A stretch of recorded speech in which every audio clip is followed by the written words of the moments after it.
you have ever removed pregnancy in the past through a process called D&C, you have had a history of pelvic inflammatory disease in the past, or your menses is light, sometimes you don't even menstruate at all, you're finding it difficult to conceive right now, and even when the pregnancy enters, the baby cannot stay. Now, you might be having what we call Ashma syndrome. Ashma syndrome is when a scar forms in your uterus. A scar or an adhesion forms in your uterus. And when this happens, it makes the uterus to be thicker and thicker, and they start coming together. As they are coming together, they are closing.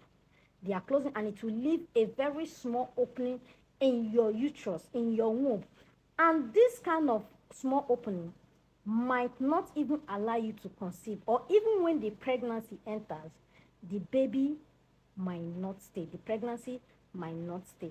So, what are the things that actually causes this Ashma syndrome, like I listed?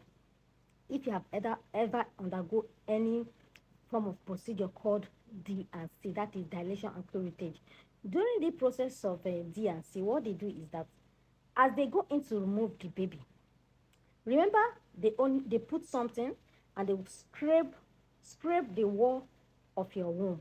As they are scraping to bring out the baby, the lining of the uterus, being the endometrium, is being scraped out as well. And when this lining of the endometrium is being scraped out, an adhesion or a scar might form in that place.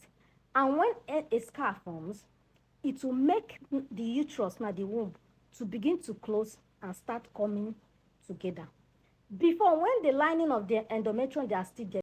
When the lining of the endometrium, they are still there in the uterus or in your womb, it will be difficult for your womb to close or come together. When you have undergone this D&C process and they scrape the wall of your womb as they are trying to bring out the tissue, and in the process, the lining of your uterus, being the endometrium, is being shed off as well. Like I said, scar will be formed there.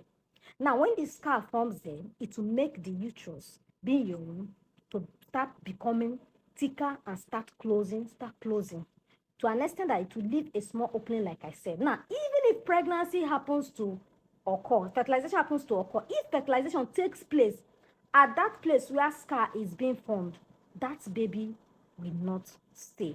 Okay, so this is one of the causes of Ashma syndrome. So if you are a woman and you are having scanty menses, sometimes you don't even menstruate at all, you're having severe pelvic pain or severe cramps, and you are finding it difficult to conceive, or you are even conceiving, the pregnancy is not staying, you might be having what we call Ashma syndrome. Okay, another thing that can cause Ashma syndrome is what we call pelvic inflammatory disease. If you have had pelvic inflammatory disease in the past, you are also at risk of having this Ashma syndrome. So if you have had pelvic inflammatory disease in the past and you're finding it difficult to conceive, or you're conceiving, the pregnancy is not staying, you might be having this Ashma syndrome. So is there treatment for Ashma syndrome? Yes, it is curable. How will the doctors, or how will you know that you have Ashma syndrome? Just like I've listed the symptoms. If you're experiencing these symptoms, you go to the hospital. So the doctor will do what we call